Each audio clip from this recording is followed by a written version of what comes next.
Well, welcome very much to this oil and gas conversation. We have had this before, and I'm happy to have you again. A lot is taking place in the world and has taken place since the last time we spoke. And I will start by asking you, what do you think of the current Suez Canal blockage and its impact on Okay. the Well, LNG market? first of all, Joe, hello. That's been a long time. We haven't seen each other, too long actually. And Suez is right now in the news, and it's on everybody's mind, and it has ramifications that go far beyond anything that's happening in LNG right now, because there are hundreds of ships that are awaiting passage. And last news that I got is that it will take probably weeks until the waterway is cleared again. So until that happens, nobody can pass. That's a major problem for the entire transport world. And I believe that maybe this is not going to be the cause of a big shift, but it's going to trigger a couple of developments that have been in the store for a little while. Boiled down to LNG is that the most important, or the one nation that uses Suez most, is Qatar. So Qatar is currently quite inconvenienced because of that, because they use Suez to supply Europe, but maybe to go a little further than that is Qatar uses Suez mostly in order to dump volumes that they can't place on the Asian market in Europe. Europe is more or less, it's not completely a dumping place, but a part of Europe is the dumping place for worldwide LNG, because it's the only place on Earth that can do that, except any kind of cargo at virtually any notice because of excess terminal capacity, of excess storage, because of well-developed markets. So in a sense, Northwestern Europe is the safety valve of LNG.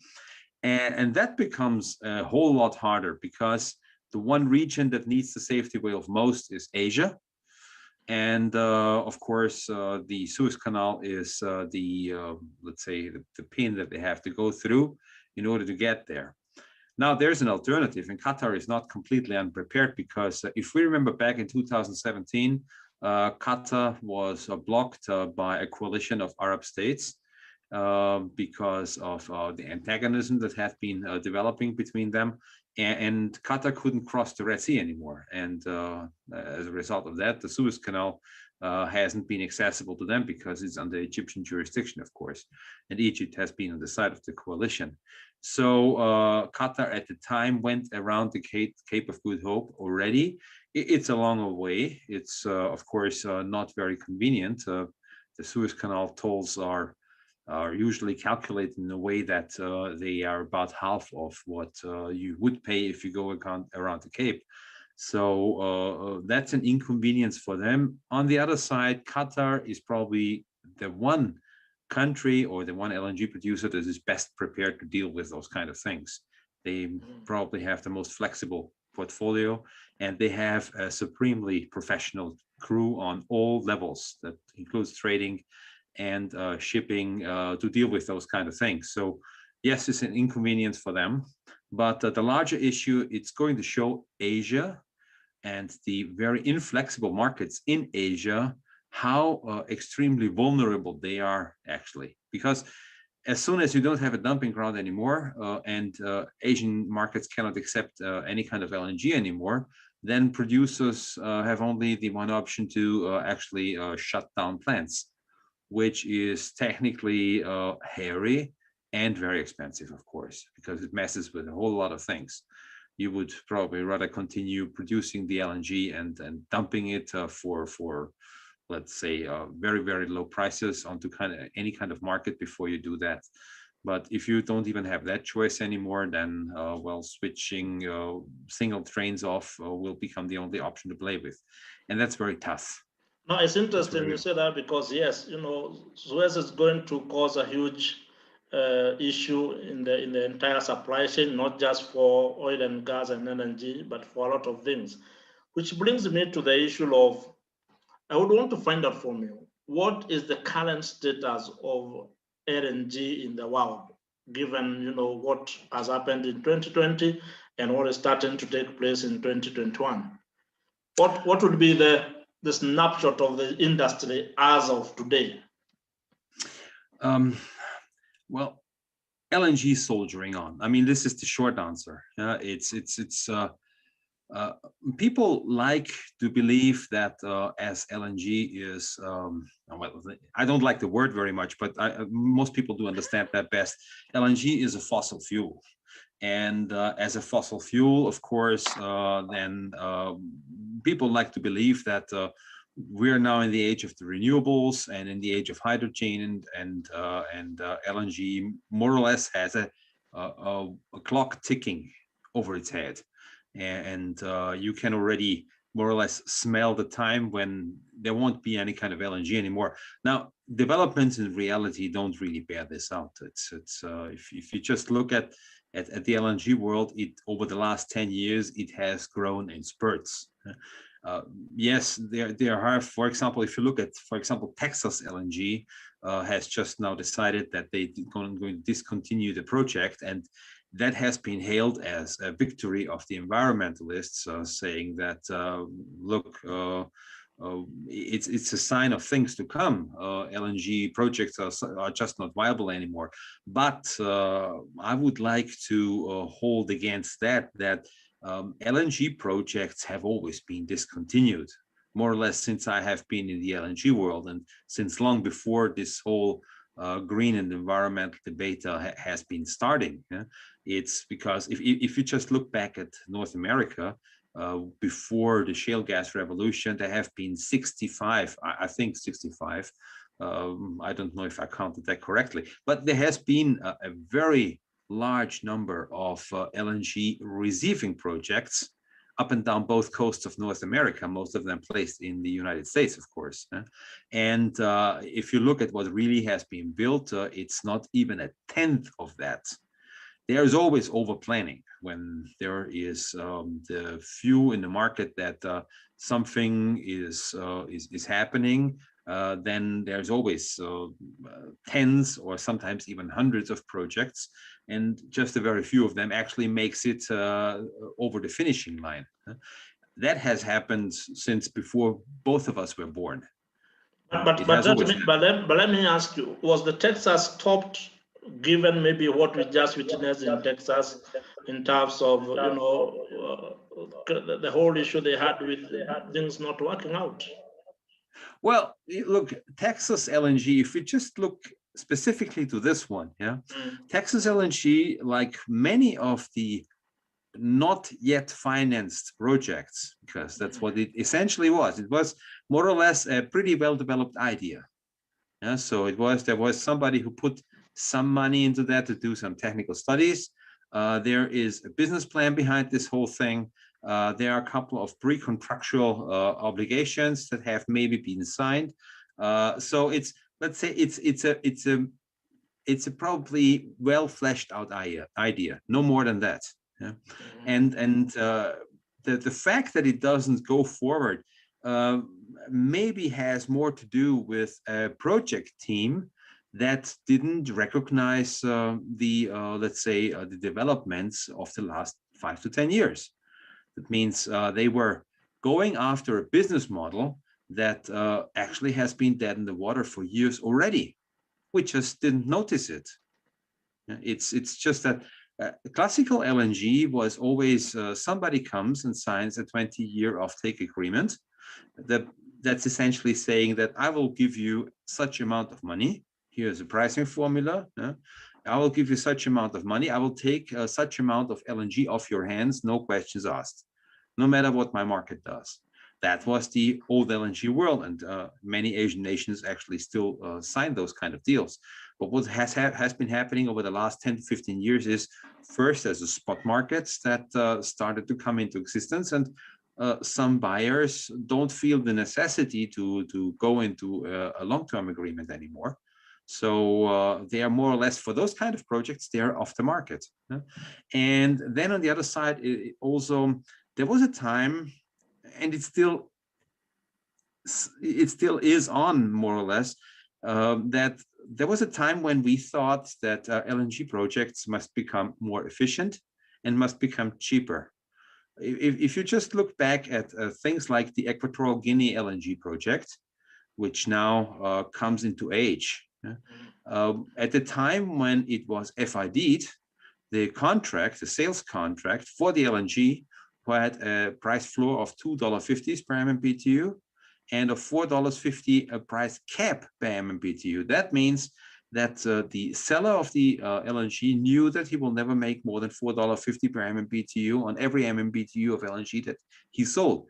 If you look at today's market, if you proffered or if you offered a producer $4.50 price cap, he will just run away and say, are you crazy? $4.50, how can I cover my costs?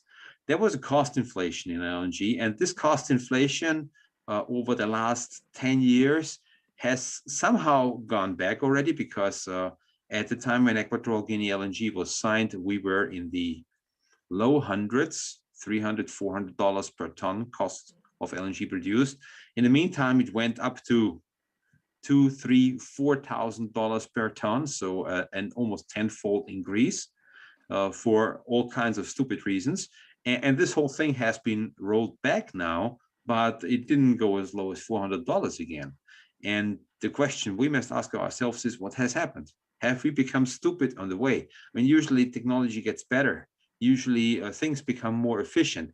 Why is it that things are still so expensive? And there's a whole plethora of reasons behind that. And LNG projects such as Texas LNG, I think should have worked on those parameters. That could be have been stopped, but I'm wondering if that's the case. Has that affected, for example, when we saw the other day, Qatar Petroleum getting to FID for their project?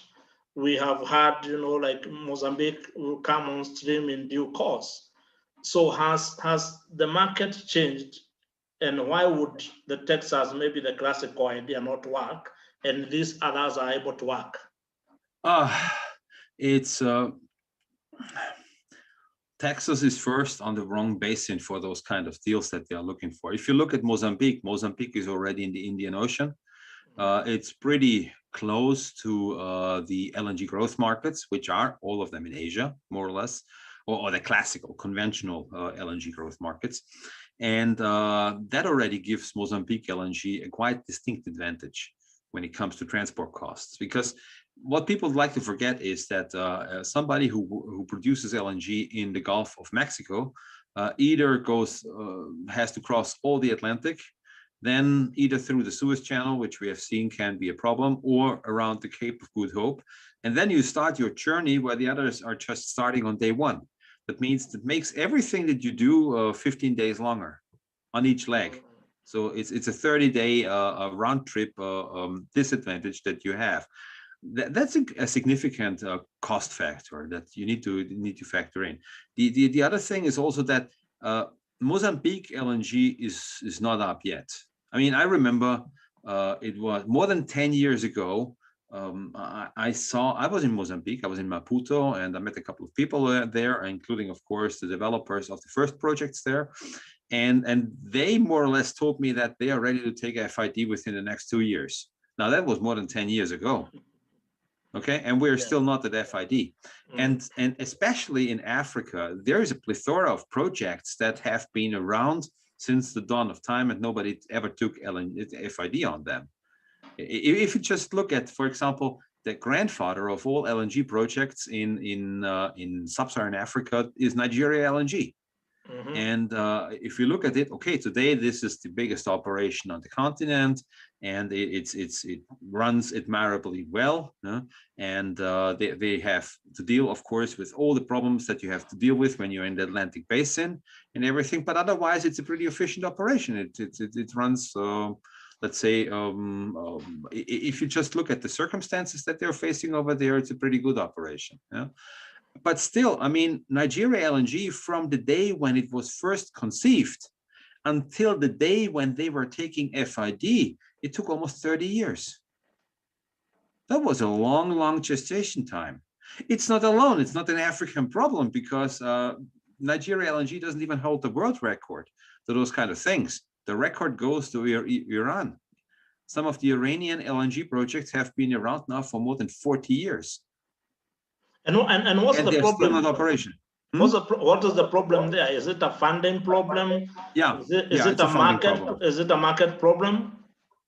It's a funding problem, and it's the market itself turns more and more towards the short term.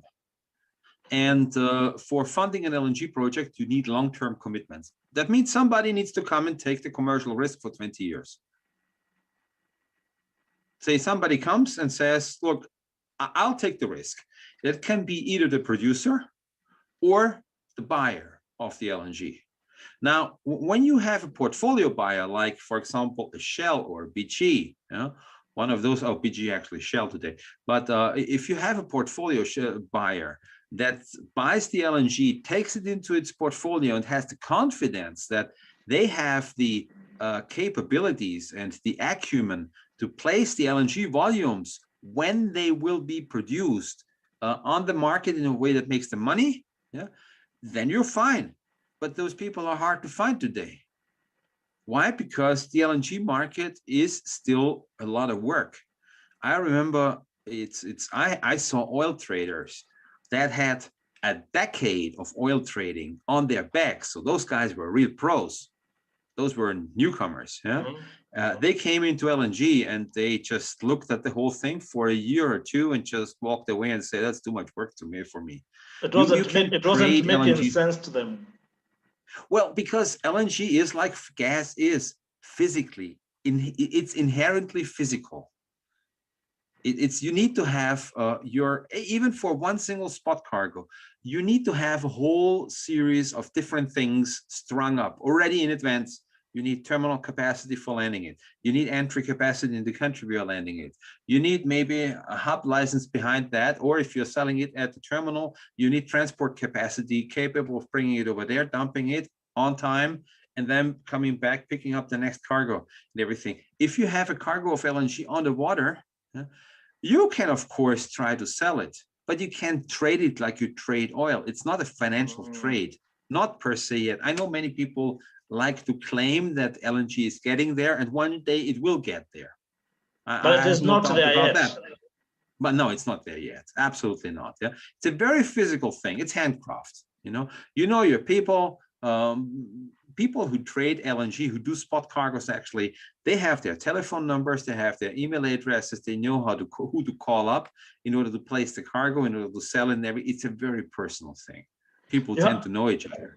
You have mentioned a number of things that I would want to circle back to, and it's more or less a number of questions. You alluded to it, that there is a whole talk of energy transition, and a push towards cleaner energy, climate change conversations, and I have a few questions that I would want to find out from you what you think. One is LNG a renewable resource, and is it in the context of transition? I mean, energy transition. Is it a clean kind of energy? That's a very, very complicated question. Very, very tough to answer. Now, let me split this whole thing up in a couple of slices, and then we try to piece the picture together again. Yeah? Okay. What is LNG? LNG is liquefied natural gas. That means it's the natural gas that we are producing from a well. Then it's being cooled down to minus 161 degrees Celsius. Then it drops a liquid, and as a liquid, it can be stored and transported way more easy. It loses about 600 times of its volume, which makes it a liquid fuel in a sense, a super cold liquid fuel, as cold as nothing is naturally on the planet, but it's still liquid. Yes. As a liquid, it can be stored at ambient pressure. It means you don't need pressure hardened vessels. You don't need those big steel monsters slugging around. What you need is thermal insulation in order to prevent heat from getting inside, because that makes it boil even more, so vaporize even quicker. That's what LNG is. Now, if you look down at it, the big difference between natural gas or methane and let's take as an example on the other side, diesel or gasoline. Is if you look at natural gas with a molecular, with a microscope, then what you would find is mainly the methane molecule, CH4. That's about it. That's usually 90%, at 97%. That's what you will find in there. The rest of 3% is other very short chain hydrocarbons like ethane, maybe some propane, but in very low numbers. And you might also find some nitrogen in there. But it's all together. It's a very pure substance. You know, those things you have mentioned were very complicated to me when I was in high school. The hydrocarbon chains, the CH4, the CH, all those things were very complicated. But yes. But if you look at diesel, for example, diesel is a ragtag mix of different length hydrocarbons, and it's not even only like chains of hydrocarbons. There's more complex molecules in there. There's paraffins in there. There are aromatics in there and everything. So this is it's like a cocktail of all kinds of different hydrocarbons. So that's one huge difference, because if you have a pure substance like methane, you can adjust combustion in a way that gives you virtually no byproducts, except of course CO2. Yes. That is something that can virtually not be done with any other fuel, especially not with diesel. The shorter chain they become, so that is possible with propane, that is possible with butane, that is possible with ethane, and anything that's longer chain than this becomes harder and harder. When knowing this, there are two ways of how to produce methane. Either you drill a hole in the ground, pierce a reservoir, and then the methane comes out of the ground as a result of the pressure reducing in the reservoir. That's what we call natural gas. I like to call it extracted gas, because it has been there for a time, and now we pierce the reservoir and we get it out of there, and we add it to our environment before it was under earth. And then you have the other side, which is biologically or produced or manufactured gas. That's what I would like to call it. And under the term manufactured gas, you have biogas, you have synthetic gas, and you have all kinds of methane production methods that are actually human-made. And that would be a green product. Biogas is, I'm using a lot of terms that I don't like very much, but people will not understand it otherwise. That would be zero carbon if you use hydrogen biogas, if you combust biogas. Now, coming back to the question, is this a clean fuel, or is this in line with the transition that we are having right now? Well, on one side, if you look at the natural gas derived LNG, which is the vast majority of the LNG that's being traded today, way more than 95%, is that, of course, is a gas that combusts very cleanly. That means you don't have the soot and the nitrogen oxides and the sulfur oxides and all this black and poisonous stuff that you get from diesel combustion or from other fuels combustion. You simply don't get that. What you get is a little whiff of nitrogen oxides, and that can be filtered out very, very easily and very cheaply. So it is a super clean fuel. What you're left with is, of course, the CO2. So does that mean that the LNG can be able to, align with the zero carbon narrative right now? Well, if you're only left with CO2, and you're even natural gas produces less CO2 per thermal unit produced. So already you have an advantage there. But if you already start out with less CO2 and you believe that CO2 is a problem for you, which you might remember from one of our talks before, I personally am not convinced of this, but let's leave that out right now because it's a wholly different discussion. If you believe that CO2 is a problem for you, you want to go with the fuel that produces the least amount of CO2 while being technologically mature and while being economical.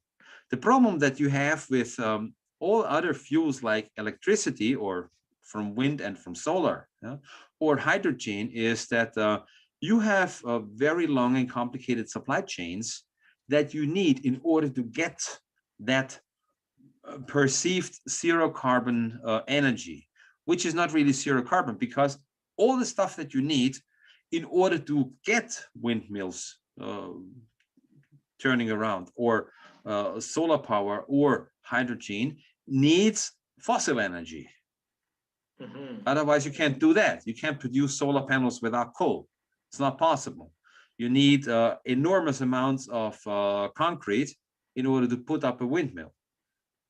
And I'm talking about really enormous volumes of concrete. Yeah? And although things cannot be done without fossil energy. And if you just put all the carbon input from those primary sources into the equation, then LNG is the cleanest source that you have today. Cleaner than wind and solar, and cleaner than hydrogen. It is.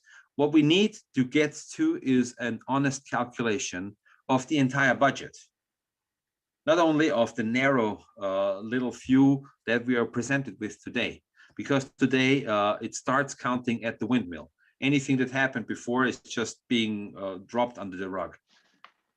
That becomes a problem, Rudolph. And when we talked earlier about funding, and I'm very interested in this because I know there are a lot of projects that will be stuck because of lack of funding. A lot of financiers have said they are not interested in oil and gas. They are looking at cleaner energies. You have companies that have reduced investments into oil and gas. So if that's the case, if there is a reduction of investment, isn't it also going to affect the natural gas or the LNG part of the entire oil and gas sector? In a sense, yes, but that will be very slow to come through, very simply because first, the already built up infrastructure is here. And it's projects, it was, LNG was in overdrive now for more than 10 years now. Which means we have a copious number of projects that is producing right now. The Qataris have already decided that they are going to expand. And, you know, one of the few producers that I'm willing to believe just on faith, when they tell me that they are expanding, then they will expand. I will usually not believe that anybody, but the Qataris, I believe. They're the only ones that I say, okay, when they say it, they'll do it.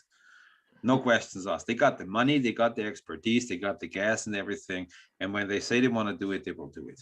I have absolutely no doubt about it. Then they don't depend on anybody outside.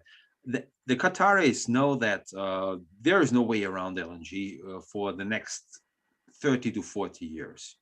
And they make a strategic investment right now, because what they anticipate is, well, as soon as people start to wake up and see that all this hydrogen stuff doesn't really work the way that we intended it to work, and all this wind and solar stuff doesn't work anymore because we are running out of money. And that's the simple truth. We are running out of money. Nobody can pay for this stuff anymore. And we have more blackouts and events like in Texas and events like in the UK, where we had blackouts already due to renewable energy. Yeah? And events like, for example, in Germany, we already had near blackouts already because of something that happened in the Balkans. Usually we shouldn't be affected by that, yeah, but now we are. And you know, it's, as long as people are shielded from the consequences of policy choices, they usually go along with that. But as soon as they have to endure the consequences of those policy choices in their daily lives, things start to change very, very significantly. People tend to forget very easily that this yellow vest, the Gilets jaunes in Paris, when they started their protests, it was originally as a protest against the raise of diesel prices. That was the original cause. Then they piled on a whole plethora of different other causes that have nothing to do with energy anymore. But it was the first thing that happened was life is too expensive. We can't pay for fuel anymore. It doesn't really work this way anymore. And all the other stuff like electrical vehicles and everything, it doesn't work.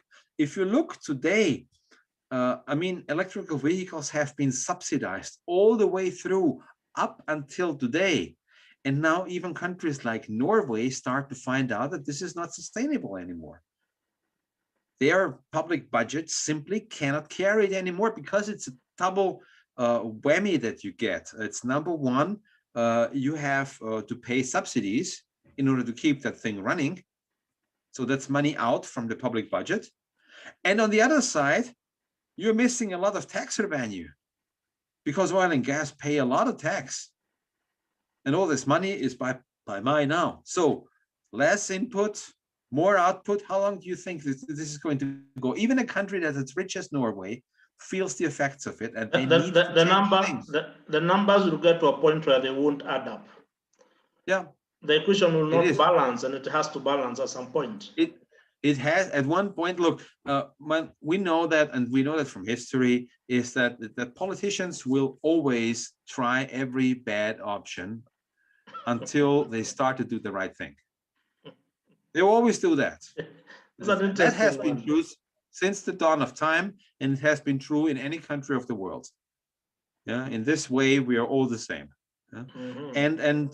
Well, the only thing we can do right now is wait for this thing to produce its effects, wait for these things to produce the pain that is necessary to show people what a bad choice this is. And we have countries where we see those things already playing out. Look at Australia. Australia has always been a bellwether nation when it came to green energy. Well, now it's one of the first nations that's actually turning around already. They're coming around full circle and saying, at least partly already, that, well, we need our fossil fuels because otherwise it doesn't work here. And we're just sick and tired of this whole thing. And I mean, what about climate change? Is this now, it's getting colder now. Have we maybe sat on the wrong horse?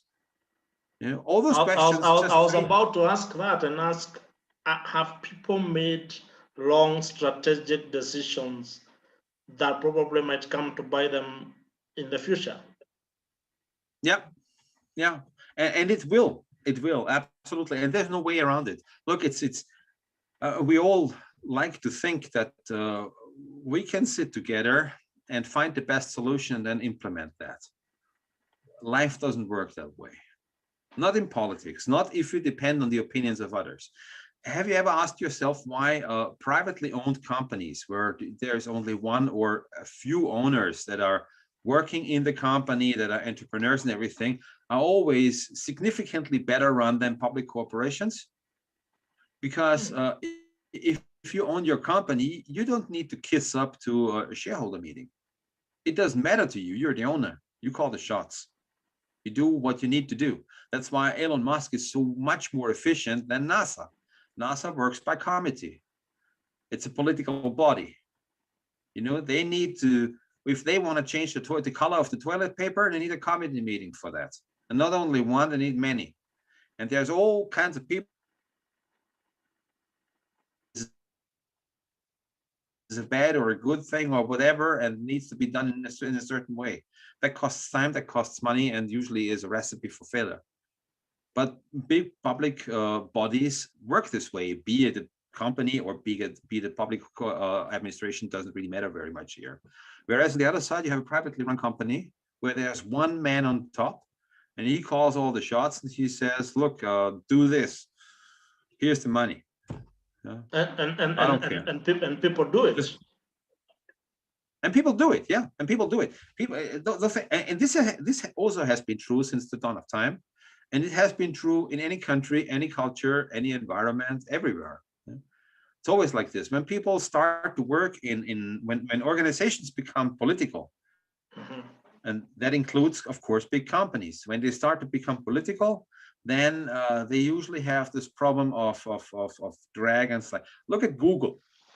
Google has been phenomenally innovative for a long number of years. Today, they are the status quo. Today, they are political. And their innovation today is, well, nah. What exciting thing have you seen coming out of Google over the last 10 years? Do you mind? Is there anything up your mind? Or look at Apple. No, I think maybe they have tried to go around it by creating smaller subsidiaries around them. that can innovate. Yeah, But but the problem is that in the smaller subsidiary, for that to work, you need to put a dictator in there, meaning like, okay, here's the subsidiary, you're the boss of the subsidiary, here's the money and everything. And even if you do things that we absolutely don't approve of, go along and there's no consequence attached to that. What is the chance for that to happen? Zero. Virtually zero. And that won't happen in any country of the world, be it in Austria or in Kenya or in the United States or in Argentina. It doesn't really matter very much. People are the same in this way. There's no way for that to work. Yeah? If on the other side, I own my own company. It's very, very, very small, and I don't have a lot of people to shove around. So it's I don't have a lot of problems with hierarchy and decision making and everything because it's so small. We know each other. But I own my own company. I call the shots. If I say this is the way we do it, this is the way we do it because I own 100% of it. There's no other shareholder in here. There's nobody who can say, you are not under the pressure of, yes, as has happened, I think, in Europe, a lot of interest from shareholders has pushed oil and gas companies to move into a different direction. Yeah. And that would make me ask you now, in this whole conversation of whether LNG is a clean source of fuel, are LNG plants either going to be environmentally friendly or are they already environmental friendly? Well, in a sense, they are already.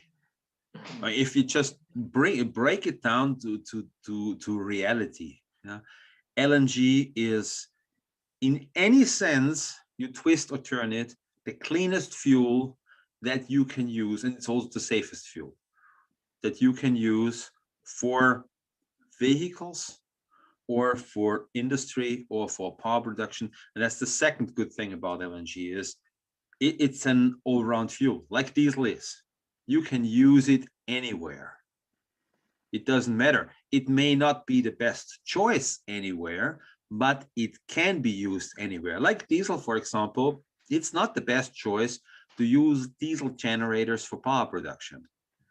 There are more efficient ways to produce power, depending on your situation.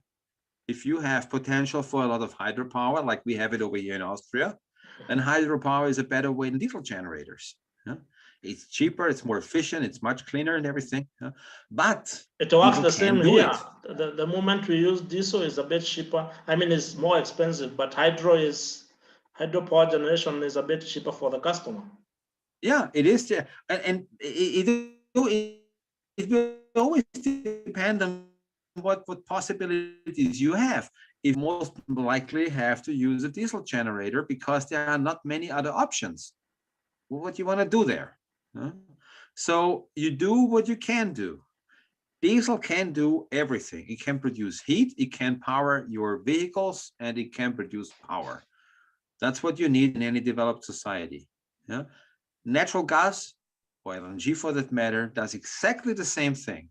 It is great as an industrial source of heat and power.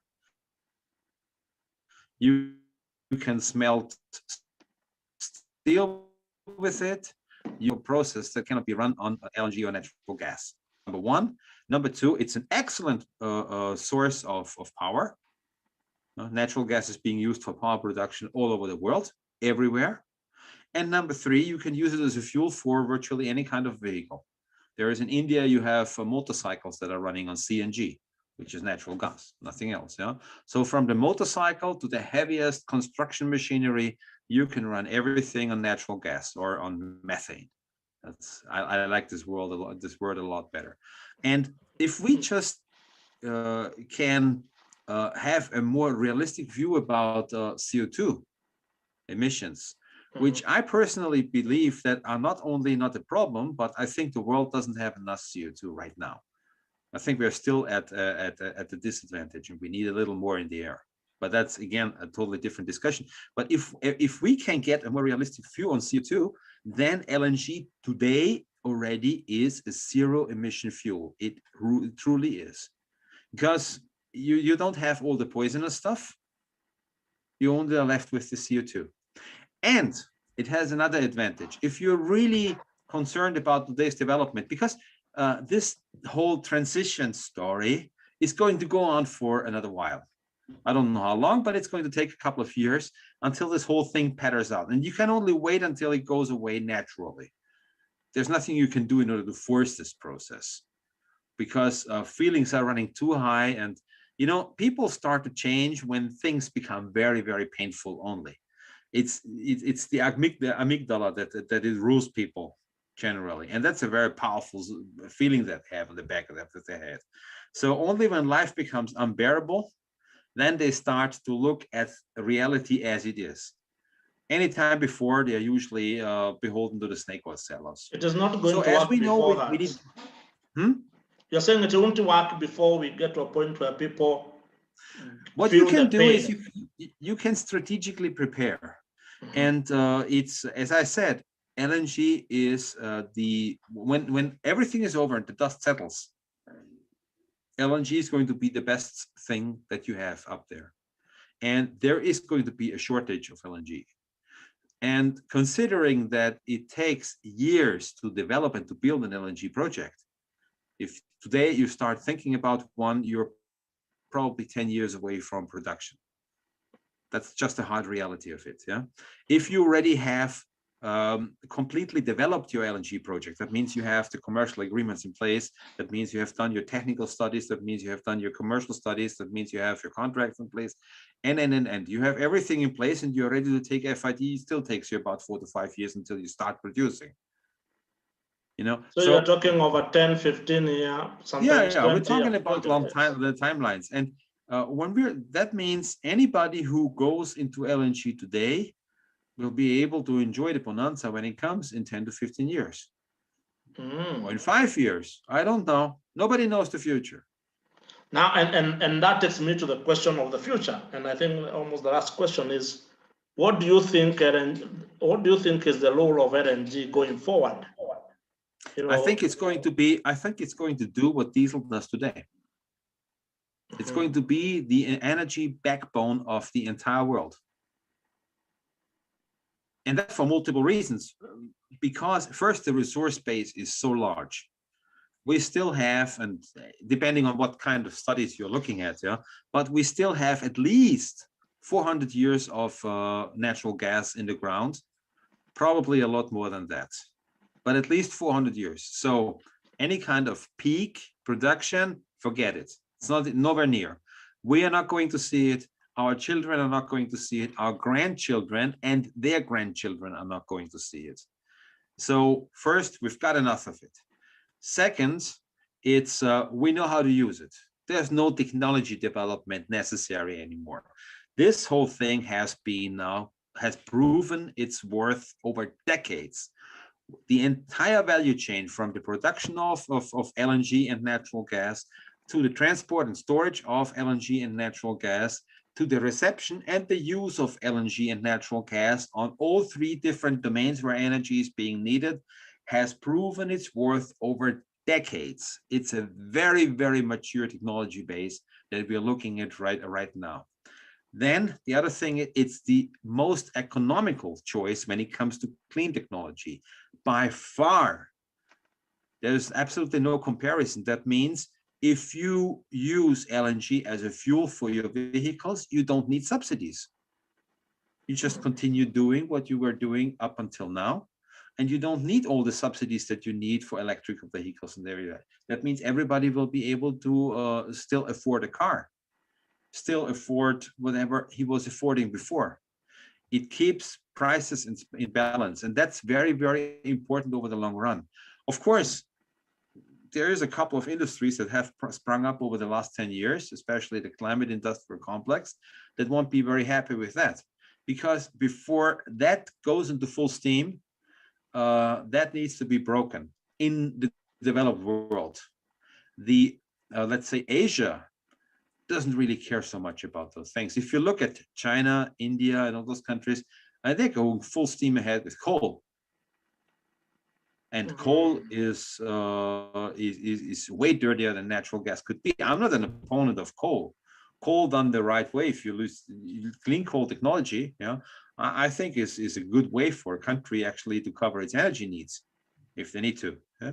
I have no problem with coal at all if it's done the right way. But we must be fair. I mean, I think that's the key, that's a key word, Rudolph. The energy needs of a particular region, of a particular country. And how do you see then that being the mix? I think we have seen the reports, for example, from BP indicating how the energy mix and the needs might be in the next couple of years. So what role do you think LNG in terms of percentage will take in terms of fulfilling the energy needs of the world? I cannot give you percentages, very simply because if you look at those reports, yeah, I mean, do yourself a favor, download BP, Shell, whoever produces those kind of reports from 10 years ago.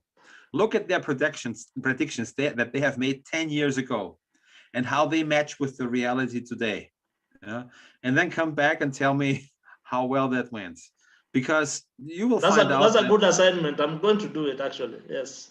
This is going to be horrible, because most of those predictions actually don't. I mean, they do as if well, we somehow met this, and they always use terminology like might be or could be or anything. They never say it will. Yeah. So like this, they have wiggle room, but everybody takes it serious like this. You know, you can make predictions as much as you want. If I made a couple of predictions in my life, and you know, some of them failed, and I own them, all of them. But some of them actually came very true. Some of the oil price predictions I made in the past actually hit the mark very nicely over a very long time period. I sometimes make predictions 2 or 3 years into the future. Yeah, and suddenly, well, it's not so bad actually. I'm not far off the mark. But some other developments like coronavirus, for example, I couldn't have predicted. I mean, that whole thing hit me in the face like it hit anybody else. Yeah? And the whole demand downturn that came with it and everything, of course, that was unforeseeable. Nobody had that in their prediction, like you are saying. And it's being used as a huge excuse for everybody else to explain their bullshit predictions. They would have been bullshit without the coronavirus anyhow. But now they are real. But now they have an excuse. Now, oh, it's you know, because of COVID and everything.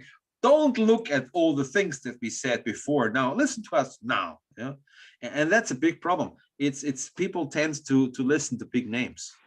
It's a bias. It's a bias that it is a bias that we all have. Let's be honest. Yeah, we all have that bias, but yes. So, and I remember the last time we spoke, you talked of LNG being used in trucking. Do you see that still as a potential? Absolutely. Potential for business. Yeah, it is growing by leaps and bounds. I mean, if you look. If I mean, you know that LNG as a fuel for marine, for ships, is a reality today. It's happening everywhere. I mean, there is not a week that goes by without news of a new bunker barge for LNG being introduced over here, or a new ship running on LNG that's being put in operation there and everything. So this whole LNG as a fuel for shipping, that has already left the harbor. Over the long term, LNG is going to be the backbone fuel for the entire shipping industry. Now, just for a little bit of mental speculation or mental gymnastics, if all the vessels that are currently plying the world's oceans by magic converted to LNG, the entire world's production of LNG wouldn't be enough in order to fuel them. We couldn't produce any power with LNG anymore. All that is being done with LNG today would need to be stopped instantly. It needed to be thrown onto the marine fuel market, all of it, 100% of all the LNG, and that wouldn't still be enough.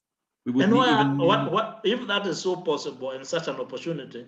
Why aren't people doing it? Like, why aren't the producers and the shipping lines not working together to make it happen? Shipping is a slow world, because you know, once you buy a ship, you run it for quite a number of decades.